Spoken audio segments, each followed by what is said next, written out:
Ok, listo. Entonces estábamos en esto de que, bueno, de la propiedad de Lindelof, y lo último que hicimos fue, bueno, estábamos viendo que, bueno, queríamos probar que Sorgenfrey, la recta de Sorgenfrey, es un espacio de Lindelof, ¿no? Y entonces, por el teorema anterior que teníamos, que hicimos ayer, bastaba que pudiéramos sacarle, extraerle una cubierta, una subcubierta numerable a una cubierta hecha de básicos, ¿no? Y entonces empezamos diciendo, si uno quiere probar que Sorgenfrey es de Lindelof, recordamos que la base se define de esta manera. Recuerde usted que es cerrado del lado izquierdo y abierto del lado derecho, ¿no? Esos son los básicos.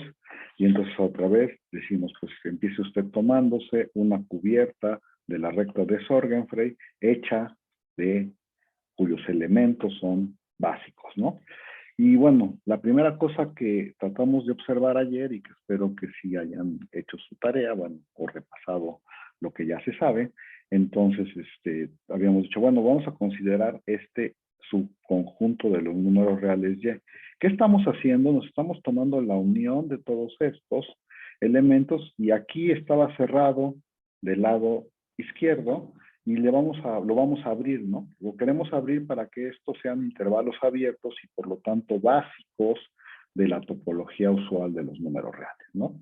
Entonces, a ver, pues bueno, consideramos este conjunto, la unión de los intervalos abiertos, ya dijimos, le quitamos el extremo a cada uno de los básicos, el extremo izquierdo, perdón, y entonces observamos que este subconjunto de los reales, bueno, es un subconjunto de los reales, claramente, y lo queremos pensar como un subespacio no de la recta de Sorgenfrey, y esto es muy importante, sino como un subespacio de la recta usual. Pues sí, pues es un subespacio, lo podemos pensar como subespacio de la recta usual. Y ya que lo vemos así, recordamos que como esta recta usual es segundo numerable, sus subespacios también son segundos numerables.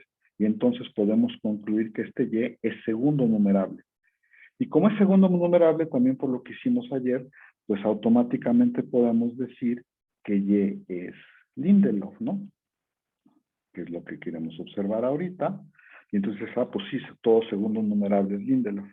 Y entonces dices, bueno, ¿por qué estoy haciendo todo esto?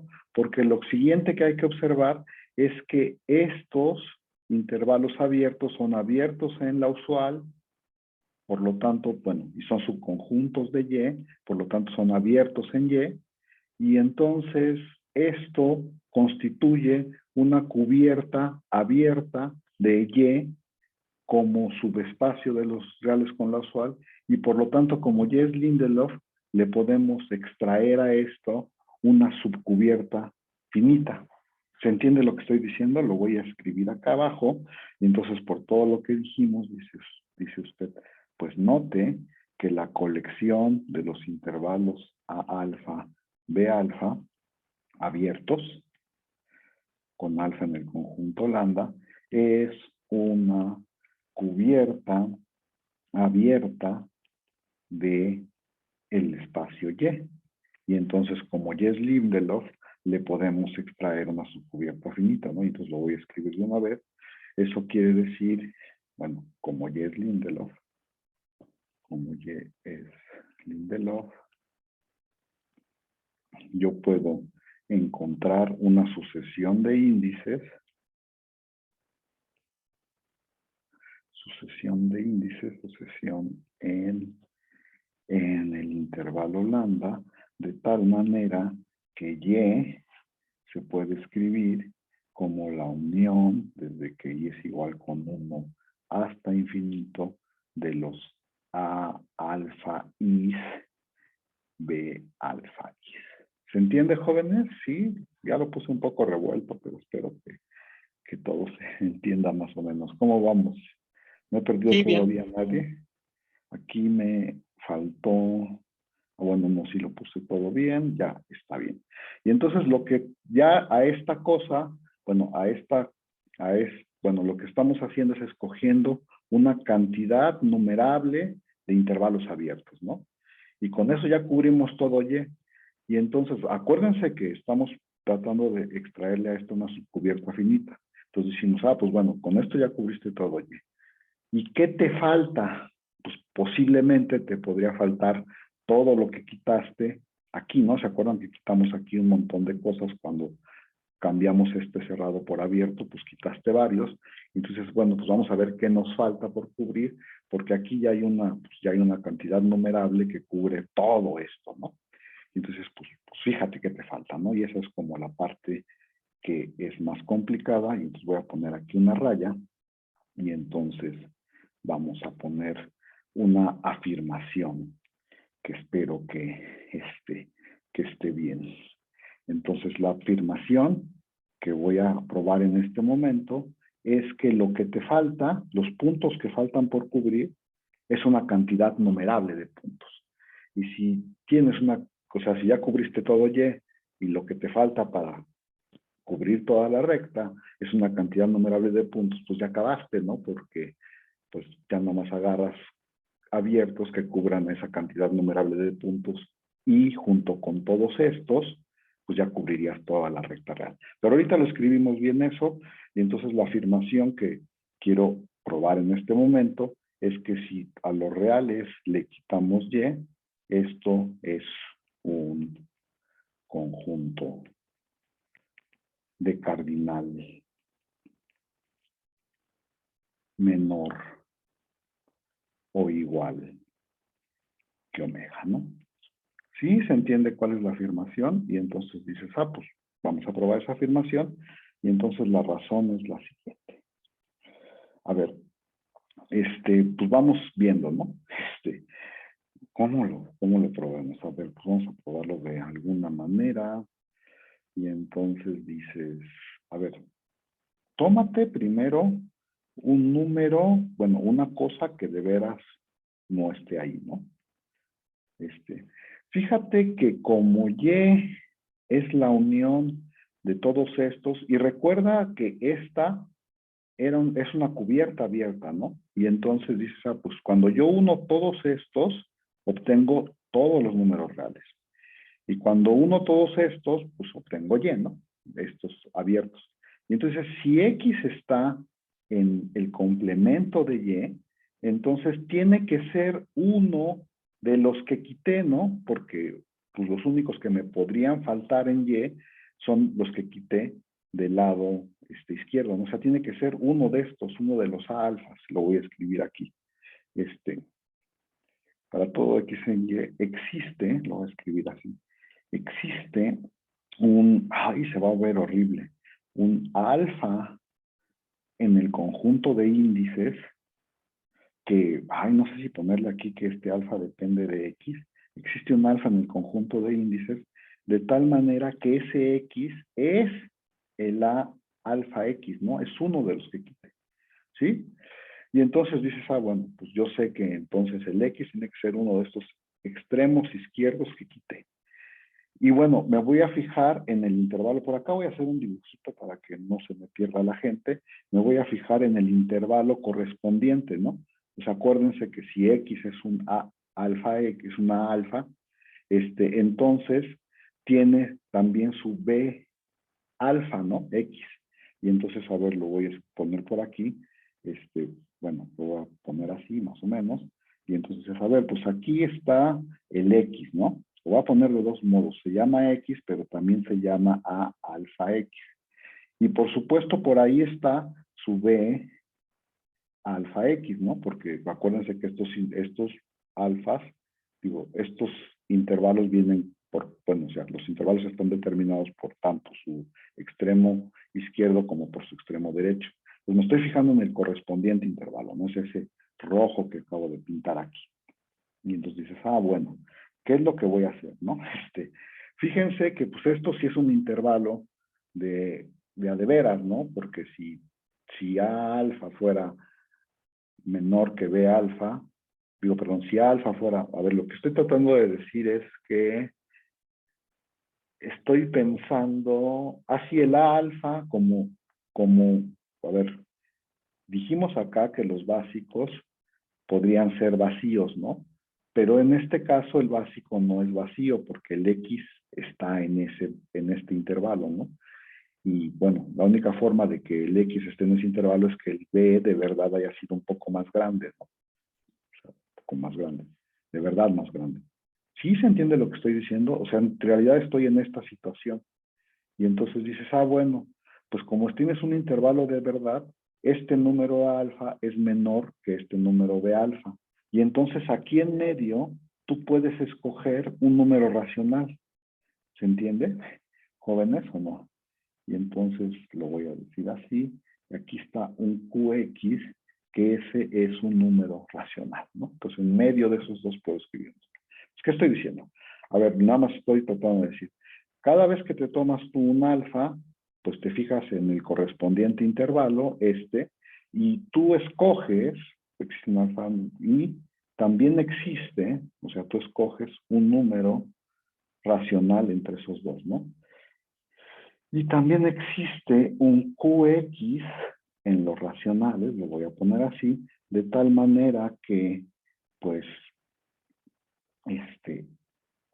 X, que se llama también A alfa X, es estrictamente menor que Q, y este es estrictamente menor que el B alfa X. ¿Se entiende? Y bueno, a ver, ¿por qué estoy haciendo todo esto?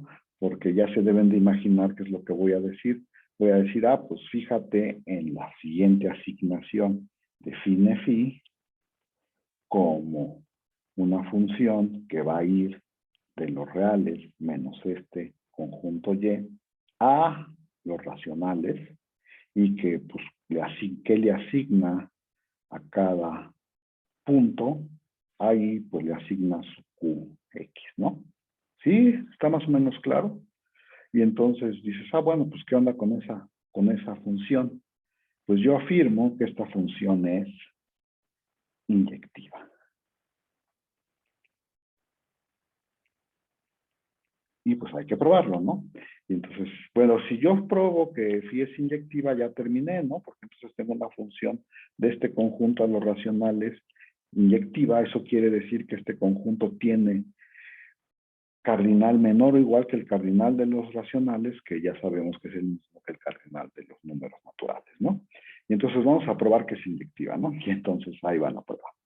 Entonces, ajá, ¿cómo se prueba que algo es inyectivo? Pues te tomas dos. Tome usted, para probar que es inyectiva, pues tome usted, tome usted, voy a llamarles así, mi modo X1 y X2 en R menos Y, de tal manera que X1 es distinto de X2, ¿no? Y aquí ponemos, pues una cosa que no nos gusta poner mucho, pero podemos suponer, sin perder generalidad, que uno es más chiquito que el otro, ¿no? Pues son dos números reales distintos, entonces uno tiene que ser menor que estricto que el otro, ¿no?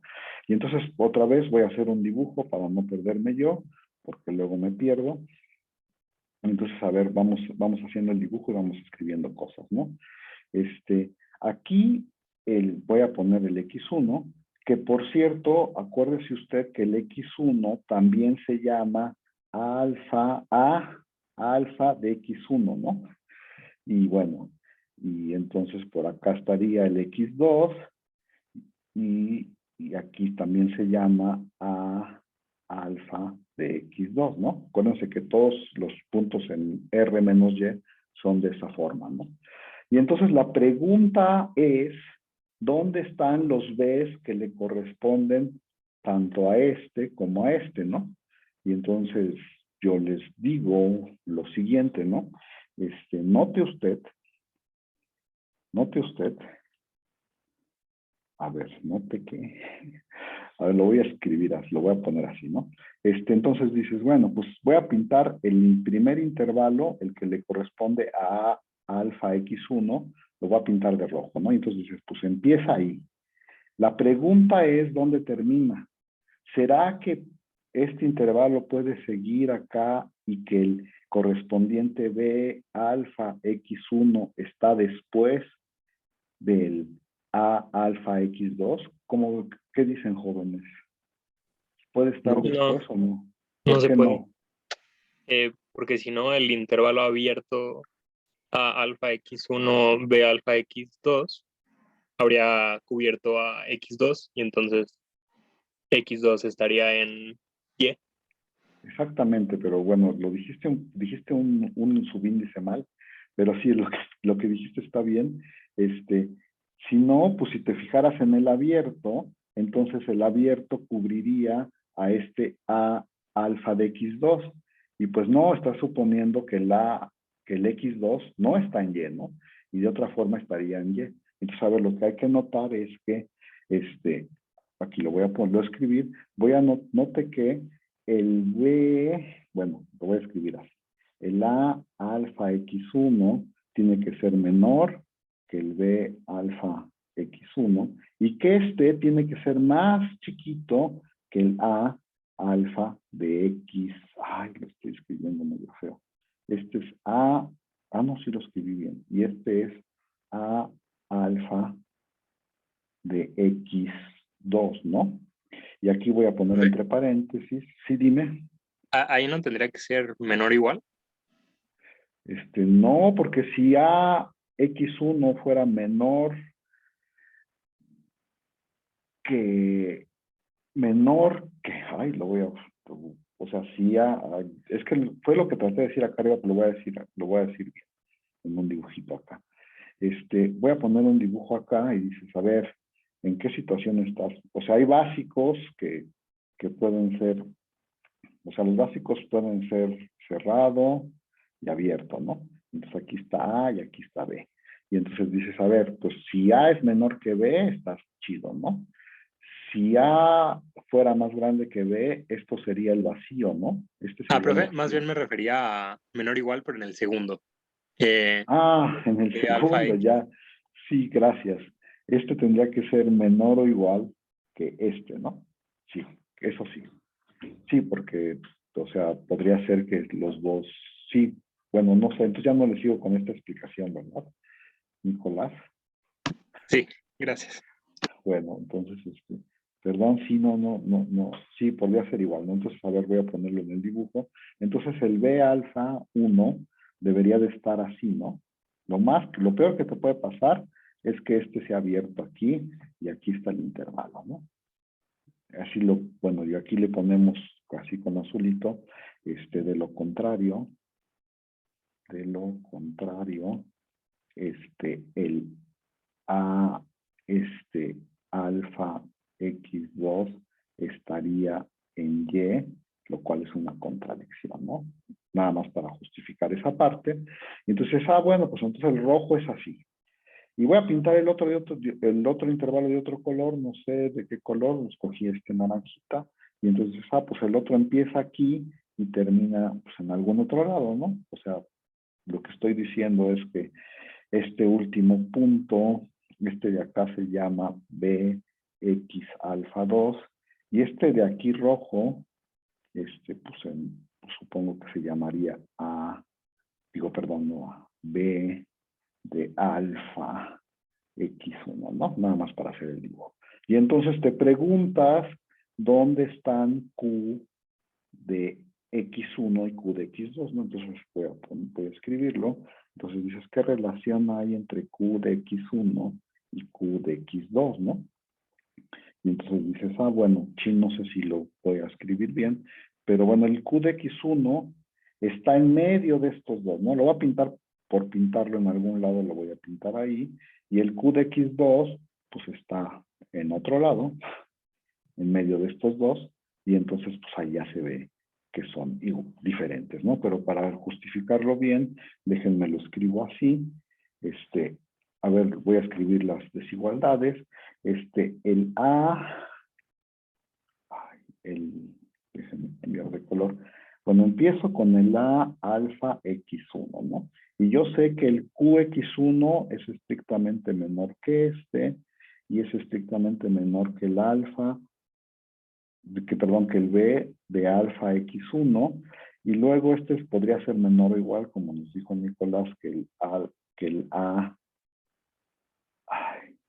alfa de X2, y es estrictamente menor que Q de X2, y es menor que P al X. Ay, lo escribí medio feo.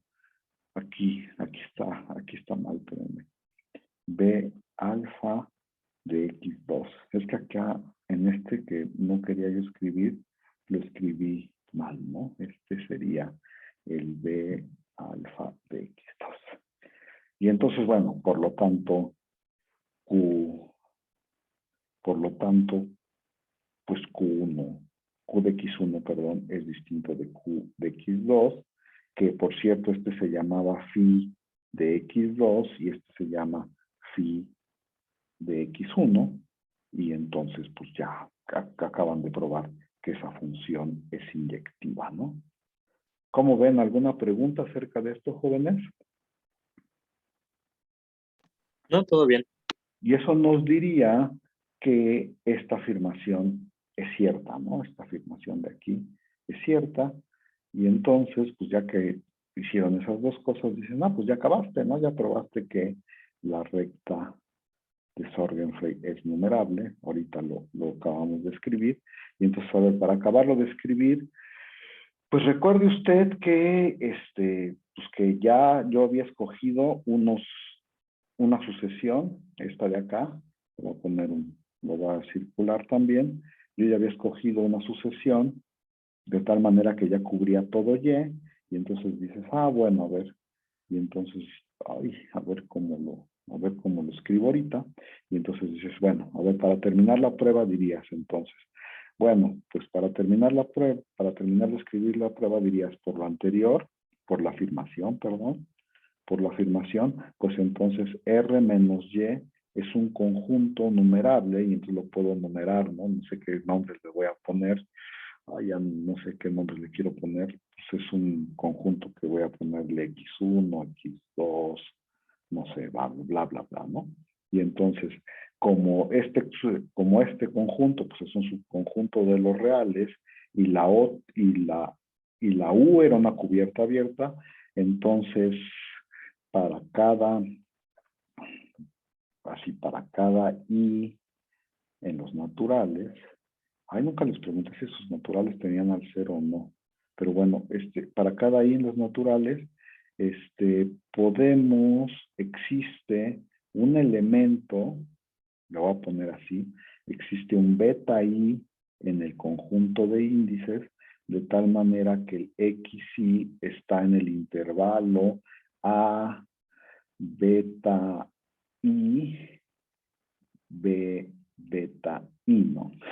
Y entonces ahora sí, para terminar, tenemos que, ya nada más hay que observar, que tenemos que, pues, R, que se puede escribir como Y unión R menos Y, pues acuérdese usted que el primero era la unión, desde que Y es igual con 1 hasta infinito, de unos intervalos que habíamos escogido, que habíamos llamado A alfa I, B beta I, y el segundo es, pues por lo que está arriba, está contenido en la unión desde que Y es igual con 1 hasta infinito de los intervalos que ahora se llaman A beta I, B beta I, ¿no? Y todos estos, existe un beta I en alfa, ok. Y todos estos son elementos de la cubierta, ¿no? De la cubierta original U, y entonces ya le pudimos extraer a U una subcubierta finita, y por lo tanto, para una subcubierta numerable, y por lo tanto la recta de Sorgenfrey es Lindelof. ¿Cómo ven, jóvenes? ¿Los perdí en algún momento o no? No, todo bien. Lindelof, ok. Y entonces, a ver, pues para regresar un poco a nuestra discusión, déjenme regresarme un poco. Lo único que hicimos en este ejemplo es probar que la recta de Sorgenfrey es Lindelof, ¿no? Eso fue lo que hicimos en este ejemplo. Y entonces voy a regresarme un poco a lo de la clase anterior. Acuérdense que teníamos todavía por ahí una pregunta por contestar, que si había un espacio de Lindelof, que, bueno, que si los espacios de Lindelof eran segundos numerables, pues ahora ya tenemos que no, ¿no? Esto podemos borrar aquí y podemos decir, bueno, pues a ver, borramos aquí y entonces, digamos ahora que esta no es cierta, puesto que la recta de Sorgenfrey es un espacio de Lindelof, lo acabamos de probar, que no es segundo numerable. Ya habíamos dicho que la recta de Sorgenfrey no es segundo numerable. Y bueno, entonces eso contesta esa implicación, ¿no? Y déjenme volver acá y poner pues una especie de diagrama. Y entonces, pues voy a ponerlo aquí. Voy a poner pues las proposiciones y lo que tenemos, ¿no? O sea, teníamos segundo numerable, por acá tenemos Lindelof. Voy a poner un diagramita ahí, por acá tenemos separable, ¿no? Separable. Y entonces dices, a ver, pues yo ya sé que segundo numerable sí implica Lindelof y además implica separable, ¿no? Y también sé ahora que la recta de Sorgenfrey es un espacio Lindelof que no es segundo numerable y de hecho la recta de Sorgenfrey también es un espacio Lindelof que no es segundo numerable. Y entonces todavía me falta saber qué relación hay entre ser Lindelof y separable, ¿no?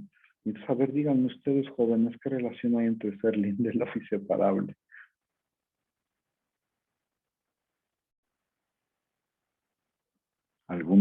¿Alguna sugerencia?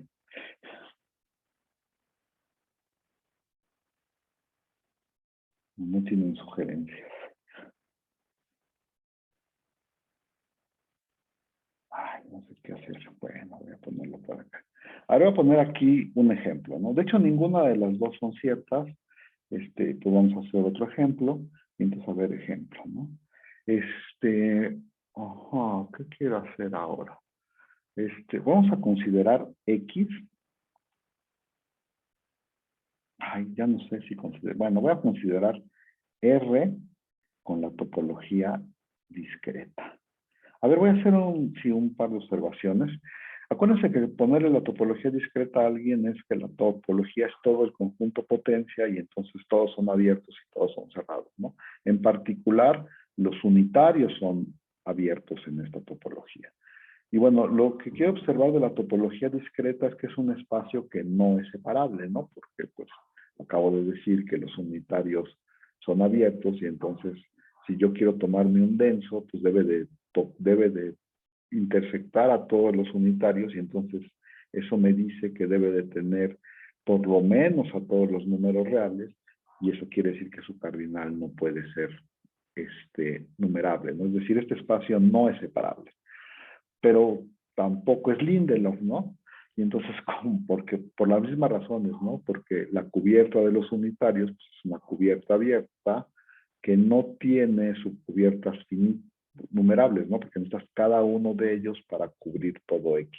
Ya sé que lo estoy diciendo medio rápido, pero todo esto son observaciones.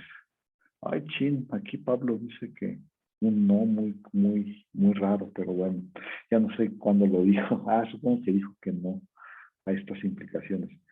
Pero bueno, y entonces lo que quiero yo es dar un ejemplo, pues una cosa que ya hemos hecho antes, pero la voy a repetir.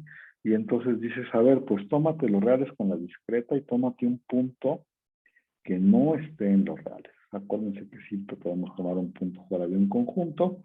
Y entonces voy a definir un nuevo espacio topológico a partir de esas dos cosas.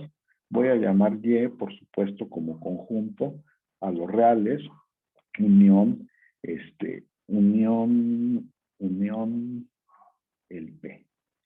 O sea, le estoy agregando a los reales con la discreta un punto y entonces, no sé si quiero decir algo más y quiero decir quién es la topología, ¿no?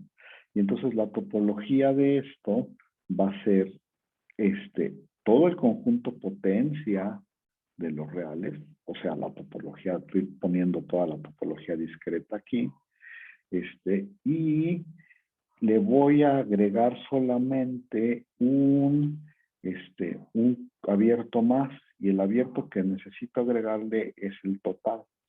Y bueno, ya hemos hecho esto antes, les platicaba yo, pero no es muy difícil ver que esta cosa sí cumple los tres axiomas de topología, ¿no?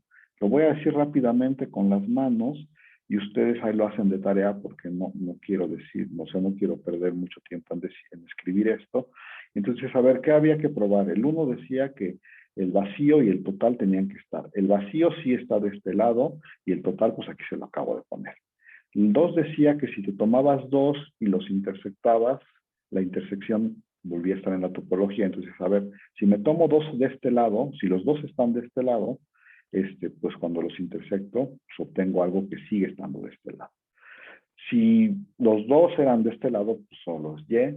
Si tenía uno y uno, entonces tengo un subconjunto de X y una cosa que es el total. Cuando los intersecto, no sé, seguro se van a dar cuenta que como P no es un número real, pues lo que obtienes es este de este lado, y entonces vuelve a estar en la topología. O sea, habría que hacer los casos, pero es más o menos fácil checar que sí, que el 2 se cumple.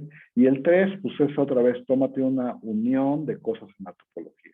Dices, pues si todos estaban de este lado, pues la unión se vuelve a quedar de este lado. Si de pura casualidad aparecía el Y, pues ya la unión es todo Y y entonces se vuelve a quedar en la topología, entonces sí se cumple el 3. O sea, es fácil ver que este espacio es un espacio topológico, ¿no? Que esto de verdad es un espacio topológico. Y bueno, y nos va a servir para dos cosas. La primera es, ¿qué me pueden decir de este espacio topológico? ¿Tienen alguna idea de qué cumple? Pues la primera cosa que cumple es que no es separable, ¿no? ¿Por qué no es separable?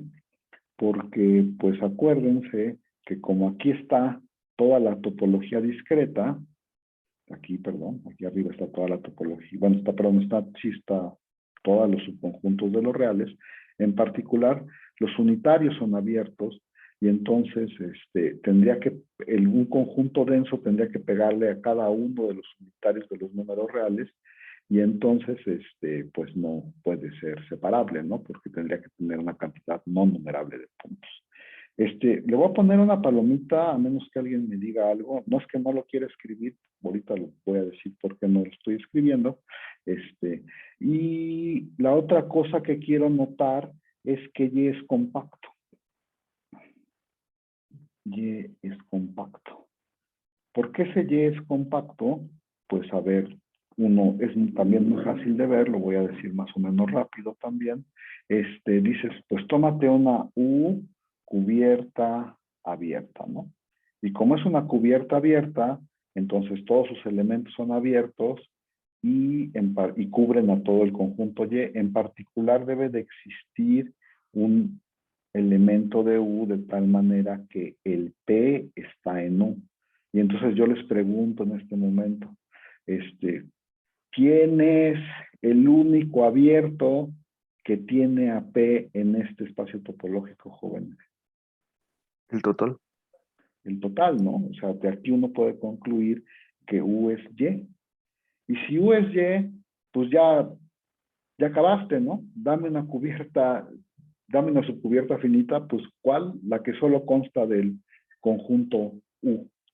Y entonces, pues eso es una cubierta finita y entonces el espacio es compacto. Y entonces, como es compacto, en particular es Lindelof, ¿no? Ya habíamos notado que es Lindelof. Y entonces dices, pues ya tengo un espacio de Lindelof que no es separable.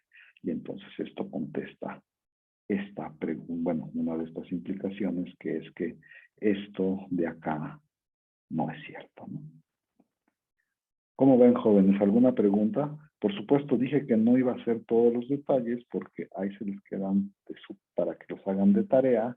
Es bueno que chequen todo, que digamos todo lo que escriban bien todo lo que acabamos de decir. Y de hecho este ejemplo no solo quiero que lo hagan así, porque de hecho lo voy a usar al ratito. Bueno, no sé si al ratito, pero después.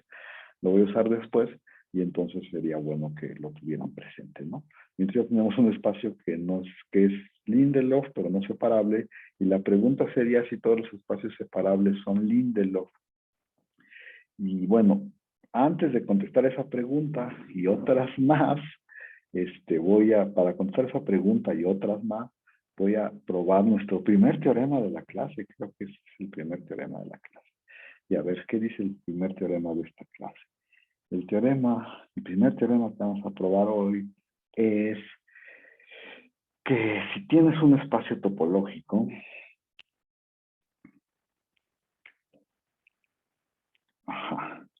de tal manera que X es, ¿cómo lo digo? Lindelof, sí, lo voy a decir así. Lindelof y T3, entonces este X es T4. A ver, ¿qué dice aquí? Lo que dice acá es que si tienes la propiedad de Lindelof y este axioma de separación, puedes saltarte dos axiomas de separación, ¿no? De T3 a T4. Híjole, no sé cómo sean sus axiomas de separación, pero para mí T3 significa que dado un punto y un cerrado, existen dos abiertos, uno tiene el punto, el otro tiene el cerrado y no se intersectan. Y para mí T4 es que dado dos cerrados ajenos, puedes encontrar dos abiertos, uno tiene el primer cerrado, el otro tiene el segundo y no se intersectan. Y cuando yo les agrego a estas cosas la propiedad de ser T1, que es que los puntos son cerrados, o los unitarios son cerrados, dicho bien, obtengo unas cosas que yo llamo regular y normal. Entonces les voy a preguntar en este momento si necesito escribir todo eso o se entendió lo que dije. Díganme, jóvenes. Y si no me dicen nada, pues yo les sigo. Sí, todo bien. Pues nadie dice nada y entonces digo, bueno, pues si tienes la propiedad de Lindelof, te saltas hasta el siguiente. Ok. Pero ya me estoy arrepintiendo porque creo que sí necesito algo más. Y entonces voy a poner una página extra aquí. Y voy a escribir unas cosas. Alguien dice que sí lo escriba. Pues voy a escribir varias cosas, en particular la cosa que me falta, ¿no? Entonces, a ver, lo voy a escribir aquí. X es T3. Sí. Para todo A subconjunto de X cerrado y para todo punto que no esté en A, existen U y B abiertos que cumplen que uno tiene el punto, el otro contiene el cerrado y no se intersectan, ¿no? Esta es la propiedad de ser T3. Y luego uno dice que X es T4, X es T4, si para cada par de subconjuntos de X cerrados que cumplen que son ajenos, bueno, que su intersección es no vacía, es vacía, existen U y V abiertos, de tal manera que el primero contiene a A, el segundo contiene a B y ellos no se intersectan. Y eso es lo que voy a escribir nada más. Después escribo más cosas si es que las necesito. Pero me faltó decir una cosa que es importante y creo que mejor hago esto primero, que es una proposición que dice que si X es Lindelof y ¿qué más? Y A es un subconjunto de X cerrado, entonces A es Lindelof. Me faltó hacer esa observación, es una observación diría yo, pero la prueba es muy fácil, pues se hace como con un dibujo, dices, a ver, yo quiero probar que A es Lindelof, y entonces empiezo diciendo, pues sea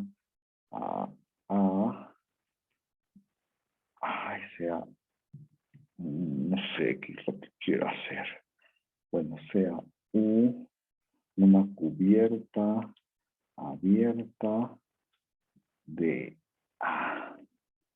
Ay, aquí hay que hacer una observación, pero yo no sé si quiero hacerlo ahorita o no. Bueno, creo que lo voy a hacer ahorita, ni modo.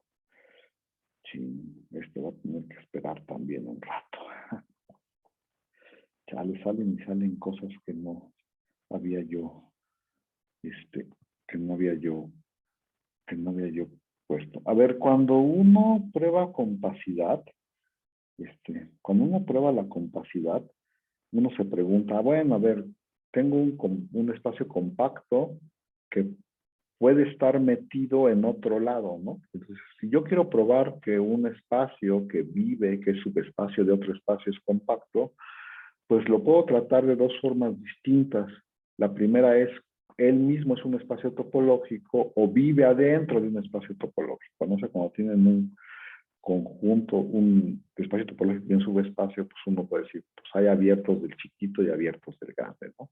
Entonces, si yo quiero checar que el chiquito es compacto, ¿con qué abiertos lo hago? Con abiertos del chiquito, con abiertos del grande. Y entonces resulta que da lo mismo, ¿no? O sea, que es exactamente lo mismo si uno checa con abiertos del chiquito y con abiertos del grande. Y entonces, yo a mis alumnos de topología 1 les pruebo pues voy a ponerlo como una proposición que dice que exactamente eso, ¿no? Que si tienes, bueno, tienes sea X tau un espacio topológico y entonces y A un subconjunto de X, entonces A es, bueno, dije que lo hacía para compacto, pero lo mismo es para Lindelof. A es Lindelof si y solo si para toda U cubierta, abierta, cubierta, voy a poner así, de A que cumple que para todo U en U es un abierto del grande, pues otra vez existe una sucesión, existe, lo voy a poner así, existe B, un subconjunto de U, de tal manera que B es cubierta de A y el cardinal de V es menor que A de 0. Que A de 0 no, menor o igual que omega. Y entonces, a ver, lo que dice este teorema, con esta proposición, es que cuando estás lidiando con un subespacio, pues la definición te dice, toda cubierta abierta debe tener le puedes extraer una subcubierta numerable. Y entonces dices, bueno, sí, pero del chiquito, ¿no? Porque es el que estoy checando, que es Lindelof. Dice, sí, pues lo puedes hacer con las del chiquito, pero pues también lo puedes hacer con las del grande, da lo mismo. Y entonces, a veces, bueno, no a veces, casi siempre es más cómodo trabajar con abiertos del grande que con abiertos del chiquito, porque regularmente cuando hablas de subespacio, conoces al grande y el grande le está heredando ¿cómo se llama? Una topología al pequeño. Y entonces, dices, la demostración de esto, la podría hacer ahorita, me llevaría un poco de tiempo, pero pues me la quiero ahorrar. ¿Por qué me la quiero ahorrar? Porque es una cosa que ya hicimos y la prueba es exactamente igual, y entonces, pues, más bien lo que voy a hacer es que te lo voy a dejar de tarea, pero, si no sabes cómo hacerlo, puedes checar, como dice Pablo, las clases del curso pasado y ahí lo probé, usando aquí, en lugar de aquí Lindelof compacto y en lugar de aquí de cubierta abierta de cardinal o menor o igual que omega, aquí finita, ¿no? ¿Sí? Y entonces es exactamente la misma prueba, es una cosa de, pues nomás de tomarse la cubierta y ya sea si te lo tomaste con los del chiquito, con los del grande, completarla, bla, bla, bla. Entonces se los dejo de tarea. a menos que alguien se queje y diga que no diga, ¿se entendió lo que dije, jóvenes? ¿Están de acuerdo? Digan algo. No dice nada, pero bueno. Tiene sentido, dice Diego. No solo tiene sentido, es una prueba muy fácil. Y bueno, el 6 se los va a dejar de tarea. Y entonces yo, ¿por qué estoy diciendo todo esto? Porque dices, bueno, si tú quisieras ahora sí probar la proposición de acá abajo, que es que si X es Lindelof, dices, pues me tengo que tomar una cubierta abierta de A, ¿no? Pero cubierta abierta con ¿qué abiertos? Pues con abiertos del grande, ¿no? Ya para cubierta abierta de A, y lo voy a escribir de una vez, de tal manera que, de hecho, déjenme ponerle de una vez nombres, ¿no? O sea, U igual a U alfa con alfa en un conjunto de índices, cubierta de A que cumple que para toda alfa en el conjunto de índices, el U alfa, y déjenme ponerlo aquí, ponerle acá, qué mal me está quedando todo esto. Si el espacio topológico X tau es Lindelof, entonces, y cada uno de estos es un abierto, pero en el grande, ¿no? Y entonces, si uno se cree la proposición de allá arriba, dice, pues solo tengo que a esta cubierta extraerle una subcubierta numerable y ya acabé, ¿no? Y entonces uno se usa el hecho de que, esta prueba también es igualita a la que se hace con los compactos, ¿no?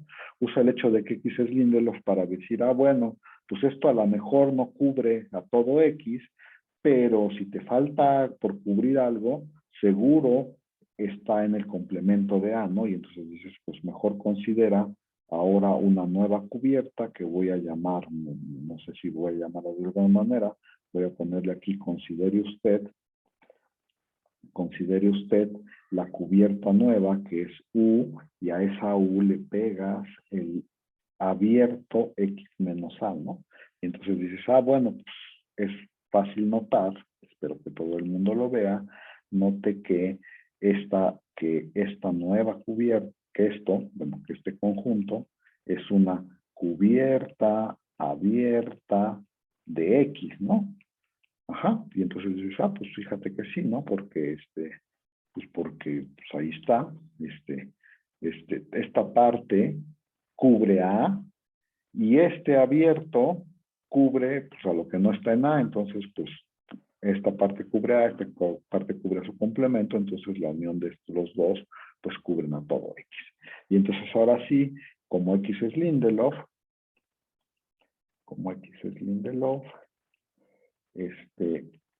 entonces yo puedo extraerle una subcubierta finita, ¿no?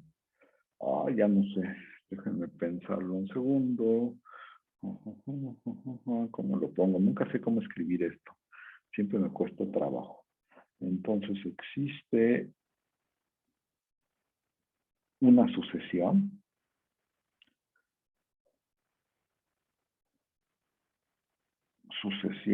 de el conjunto de índices que cumple que X es la unión desde que Y es igual con 1 hasta infinito de los U alfa Is, y a le voy a pegar aquí, le voy a pegar aquí X menos A, ¿no? A ver, acuérdense que pues todos, lo voy a decir rápidamente, pues los elementos de U son de la forma U alfa, y además tengo este abierto de acá. Ahora, cuando yo le extraigo una subcubierta numerable a esta cubierta, pues podría ser que no necesite y también podría ser que sí lo necesite a fuerzas, ¿no? No sé en qué caso estoy, pero les traigo una subcubierta numerable. Si aparece el X menos A, chido, ya lo puse aquí, ¿no? Si no apareciera, si se lo pego de cualquier manera no hay bronca, ¿no? O sea, porque dices, bueno, me tomo todos, si aparecía, chido, ya lo puse acá. Y todos los otros elementos de esa subcubierta numerable pues tienen que estar del otro lado, me quedarían de este lado. Ahora, si cuando yo me tomé la subcubierta no aparecía pues no le hace daño que se lo pegue, ¿no? Porque pues si pego algo más, pues sigue cubriendo. ¿Se entendió lo que dije, jóvenes, o tengo que decir algo más? Sí, se entiende. Va, y entonces dices, pues ya, o sea, X está aquí. Ahora, la otra cosa que hay que observar es que, pues, la otra que hay que observar es que esta parte de aquí no cubre nada de A, ¿no? Este conjunto no cubre nada de A, o sea, es de hecho ajeno a A, y entonces, pues A se tiene que quedar de este lado, ¿no? Y entonces lo ponemos aquí, por lo tanto, ya estoy escribiendo re feo. A está contenido en la unión desde que I es igual con 1 hasta infinito de los U alfas. Y eso nos dice que el espacio es Lindelof. ¿Sí? ¿Alguna pregunta acerca de esto? Esto no les debe de parecer tan extraño porque es exactamente lo que se hace cuando uno es exactamente lo que se hace cuando uno prueba que los cerrados en los compactos son compactos, ¿no? Es exactamente la misma prueba. Y espero que ya la hayan visto antes, no se les debe de hacer tan descabellado. Y bueno, ya no pude probar esto del primer teorema, ni modo, todavía no aparece un primer teorema, pero de una vez voy a hacer una observación. Uno puede decir, bueno, ya sabemos ahora que los espacios los cerrados en Lindelof son Lindelof, ¿no? Los cerrados en un espacio de Lindelof son Lindelof. Y los otros, y será que habrá más cosas. Y entonces dices, bueno, pues para probar que sí de verdad se necesita que sea cerrado para poder probar que A es Lindelof, uno puede observar otra vez este ejemplo, ¿no? Y entonces, fíjate que este ejemplo ya dijimos que Y es Lindelof. Y entonces, pues, Y es Lindelof. Sin embargo, tiene un subconjunto. ¿Qué subconjunto es ese? Los reales. De tal manera que no es Lindelof. No, ya habíamos dicho hace rato que, que los reales con la discreta no es Lindelof, porque la cubierta de los singulares, de los unitarios, no puedes extraerle una subcubierta numerable, ¿no? Y entonces, fíjense que aquí, pues ya si no no solo tienen la tarea de observar que este es un buen ejemplo, sino de una vez les dejo acá de tarea observar que si Y es como en el ejemplo anterior, pues considere Y del ejemplo anterior,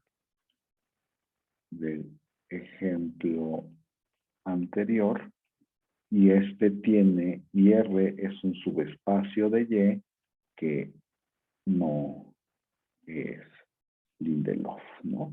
Y por lo tanto, pues tampoco es, bueno, no puede concluir que no es un cerrado, ¿no? Y se ve que no es un cerrado porque de hecho P está en la cerradura de los reales. Pero bueno, esa es otra historia.